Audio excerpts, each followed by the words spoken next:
ఈ bike NS160 BS6 బండి ఇది. ఈ బండి ఏంటంటే రన్నింగ్ లో చెక్ ఇంజన్ లైట్ వెలుగుతుంది.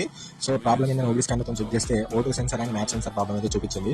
ఈ బండికి అయితే చెక్ ఇంజన్ లైట్ చాలా రోజుల నుంచి వెలుగుతుందని కస్టమర్ అయితే చెప్పిండు. సో నెగ్లెక్ట్ చేసింది కస్టమర్. సో ఏంటంటే నెగ్లెక్ట్ చేయడం ద్వారా ఏమైతే అంటే పెట్రోల్ ఎక్కువ రావడం, బండి ఏదైనా ఒక సిచువేషన్ ఖచ్చితంగా ట్రబుల్ ఇస్తుంది. సో ఏం చేసిన అంటే ఫస్ట్ ఓటో సెన్సర్ అనేది క్లీన్ చేసిన, తర్వాత వెళ్ళి మ్యాప్ సెన్సర్ అనేది అయితే ఖచ్చితంగా కొత్త తీసుకోవాలని చెప్పేసిన. సో త్రూటల్ బాడీ క్లీనర్ తోని త్రూటల్ బాడీ మొత్తం విప్పి మంచిగా నీట్ గా క్లీన్ చేయడం అయితే జరిగింది. అట్లాగే మ్యాప్ సెన్సర్ అనేది షోరూమ్ ది ₹1090 ఉంటుంది. సో అది కూడా కస్టమర్ తెచ్చుకున్నారు. సో అది కూడా వేయడం అయితే జరిగింది. కానీ నేను ఒకటి చెప్పాల్సుకుంది ఏంటంటే ఏమన్నా మీకు BS6 బండ్లల్లో చెక్ ఇంజన్ లైట్ వెలిగితే తొందర చూపించుకోవడం అయితే బెటర్ అండి. ఎందుకంటే మీకు క్లీనింగ్ ప్రాసెస్ తోనైతే సెన్సార్ ప్రాబ్లం అయితే క్లియర్ అయిపోతుంది. సో చాలా మందికి అది తెలియదు.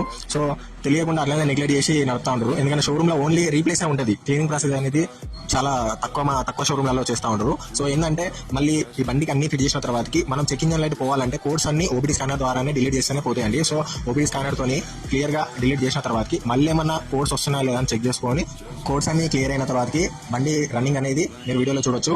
ఇలా మీ BS6 బండ్లలో ఏమన్నా check engine light sensor problem, ఏమైనా వైరింగ్ ప్రాబ్లం ఉంటే ఖచ్చితంగా మనం క్లియర్ చేస్తామండి. ఈ వీడియో ప్రతి ఒక్కరికి షేర్ చేసి తెలియజేయండి. Thank you.